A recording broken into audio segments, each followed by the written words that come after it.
గత వైసీపీ ప్రభుత్వం పలు విషయాలను ప్రజలకు చెప్పకుండా తప్పు చేసింది. వారు చెప్పే అప్పులకు వారికే క్లారిటీ లేకుండా పోయింది. అందుకే ఫ్యాన్ పార్టీని ప్రజలు పక్కన పెట్టారా?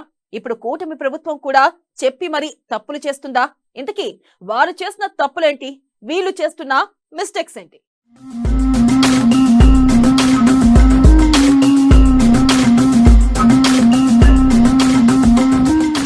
గతంలో కొన్ని విషయాలు ప్రజలకు చెప్పని జగన్, చాలా గోప్యత పాటించిన మాజీ సీఎం జగన్, లక్షల్లో అప్పు చేశారని ప్రతిపక్షాలు విమర్శలు, కొన్ని విషయాలు ఓపెన్ గా చెప్తున్న కూటమి నేతలు, నెలకు 4,000 కోట్ల లోటు ఉందని వెల్లడి, లోటు బడ్జెట్తో సంక్షేమ పథకాలపై ఎఫెక్ట్.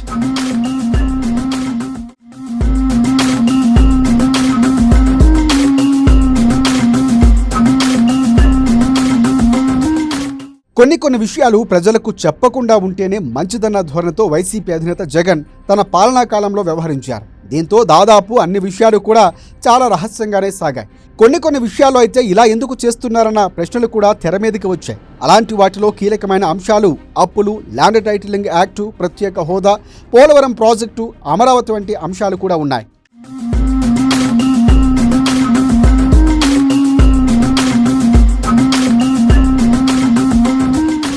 ఇక ఆ విషయాల్లో అప్పటి ముఖ్యమంత్రిగా జగన్ చాలా గోప్యతను పాటించారు. ఒక రకంగా చెప్పాలంటే అంతఃపుర రహస్యాలు అనదగ్గ విధంగా ఆయన వ్యవహరించారు. దీంతో అసలు ఆయా ప్రాజెక్టుల విషయంలో ఏం జరిగిందన్న విషయంపై ప్రజలకు తెలియకుండా పోయింది. అది చాలా వరకు కూడా వ్యతిరేకతను పెంచింది. లక్షల కోట్ల రూపాయలు అప్పులు చేస్తున్నారన్న ప్రతిపక్షాల విమర్శలు వైసీపీ పుట్టిముంచాయి. దీనిపై ఇప్పటికీ స్పష్టత లేదు. ఎంత అప్పు చేశారంటే అసెంబ్లీలో ఒక రకంగా, బయట మరో విధంగా అధికార పక్షం చెబుతూనే ఉంది. దీంతో ప్రజల్లోనూ దీనిపై కన్ఫ్యూజన్ కొనసాగుతోంది.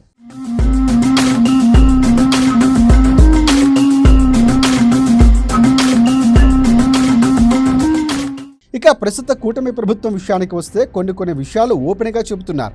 అటు సీఎం చంద్రబాబు, మంత్రులు నారా లోకేష్ వంటి వారు బహిరంగంగానే ప్రకటనలు చేస్తున్నారు. రాష్ట్రం అప్పుల్లో ఉందని, నెలకు 4,000 కోట్ల రూపాయల లోటును ఎదుర్కొంటుందని నారా లోకేష్ చెప్పుకొచ్చారు.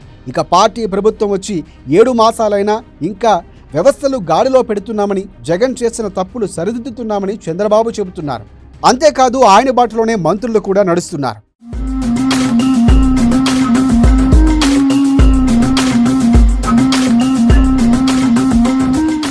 ఇటీవల విశాఖ సెంట్రల్ జైల్లో గంజాయి మొక్క కనిపించింది. ఇది చిన్నపాటి 2 అంగుళాల మొక్క. ఇది పెరిగేందుకు 20 నుంచి 30 రోజుల పట్టి ఉంటుందని పోలీసులు చెప్పారు.